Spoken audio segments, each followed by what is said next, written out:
The phone's glow sliced through the dark bedroom, a cold blue blade that carved a wedge between us. I woke to the buzz of a notification, sharp and insistent, like a wasp trapped in a jar.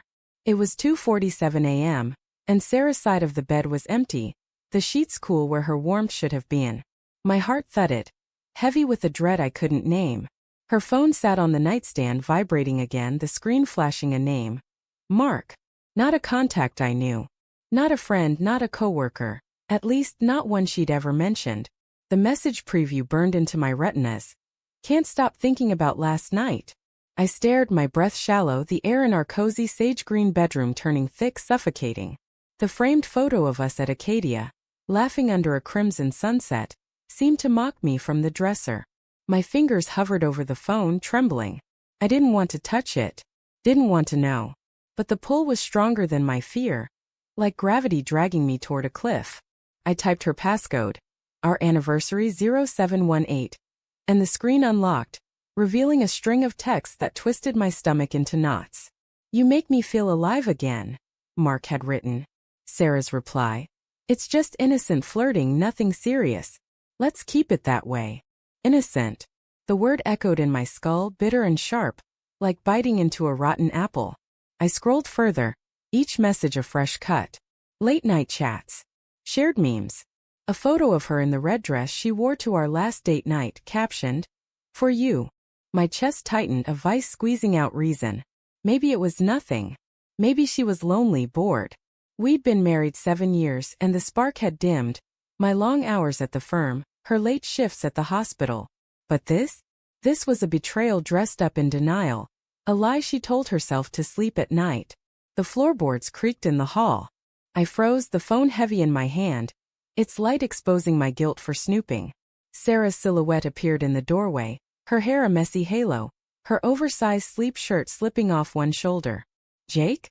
Why were you up? Her voice was soft, sleepy, but her eyes flicked to the phone and I saw it, a flicker of panic, quick as a heartbeat. Couldn't sleep, I said, my voice steady despite the storm inside. Who's Mark? The question slipped out, sharp and accusing, before I could stop it.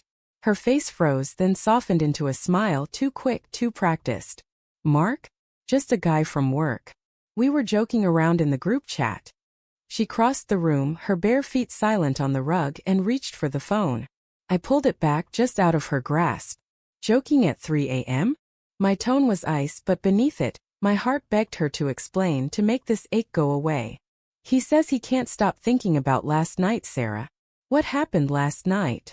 She laughed, a brittle sound that cracked the air. God, Jake, it's nothing. Just stupid flirting. You know how it is, work gets heavy, we blow off steam. It doesn't mean anything. Her eyes darted away, to the window where moonlight spilled across the sill, and I knew she was lying. Not because of the texts, but because of the way she wouldn't meet my gaze, the way her hands twisted together like she was wringing out her guilt. Don't lie to me, I whispered, my voice breaking. I saw the picture. The red dress. You sent it to him. My throat burned, memories of that night flooding back. Her spinning in that dress, laughing as we danced in the kitchen to some old jazz tune. Had she been texting him then too? Had I been a fool all along? Sarah's face crumpled, and for a moment, I thought she'd confess, beg forgiveness. Instead she straightened, her jaw tight. Why were you even looking at my phone? That's not okay, Jake. You're blowing this out of proportion. Her words were a jab, turning the blame back on me, and it stung worse than the texts. I wanted to scream, to shake her until the truth spilled out, but all I could do was stare, my love for her warring with the rage boiling in my chest. The next week was a slow bleed. I watched her every move, searching for cracks in her facade. The way she lingered over her phone, smiling at the screen when she thought I wasn't looking. The extra shifts she picked up, claiming the hospital was short-staffed. The faint scent of cologne on her scrubs, not mine. Each clue was a splinter under my skin. Too small to justify confrontation but too sharp to ignore. I told myself it was nothing, that I was paranoid. But doubt gnawed at me, relentless like termites in the walls of our life together. Friday night, she said she was grabbing drinks with coworkers. I didn't argue, just nodded, my heart a stone in my chest. After she left, I opened her laptop, left unlocked on the kitchen table, a careless mistake. Her dating app was still logged in, notifications piling up. Messages from Mark from others too. "Meet me tonight," one read. "You're too good for him," said another. My hand shook as I clicked through her profile, her bio a punch to the gut. Just looking for fun, nothing serious. Fun. The word cheapened everything we'd built. Every late-night talk, every shared dream, every quiet moment when I thought we were enough.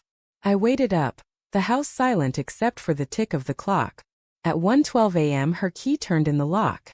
She stepped inside, her cheeks flushed, her eyes bright with something that wasn't for me. "You're still up?" she asked, startled, her purse slipping to the floor. "I know about the apps," I said, my voice low, dangerous. "I know about Mark. About all of them." The words tasted like ash, but they freed something in me. A clarity I hadn't felt in weeks. Her eyes widened, then narrowed. "You went through my laptop," she snapped, but her voice trembled, betraying her. "You don't trust me at all, do you?" "How could I?" I stood, closing the distance between us. "You're living a double life, Sarah. Flirting, sneaking around, lying to my face. What's next? You already threw away our vows for fun." She flinched, tears welling, but she didn't back down. "I never slept with anyone," she said, her voice breaking. I felt trapped, Jake. You're always working, always distant. I needed to feel wanted." Her confession hung between us, raw and jagged, and for a moment, I saw the woman I loved. Lost, lonely, human. But then I remembered the texts, the lies, the red dress. "And I needed you to be honest," I said, my voice barely a whisper.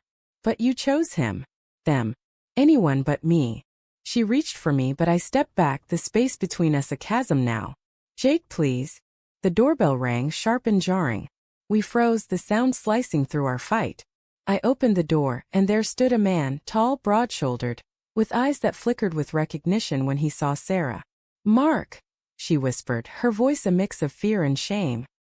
He held up her scarf, the one she'd worn tonight, his smile faltering as he saw me. "Found this in my car," he said, oblivious to the storm he'd walked into. "Thought you might want it back." The scarf dangled in his hand, a soft crimson thread tying together every lie. I looked at Sarah, her face pale, her secrets laid bare. And in that moment, I didn't know if I wanted to fight for her or let her go. All I knew was that the life we'd built was gone, unraveled by a single careless thread.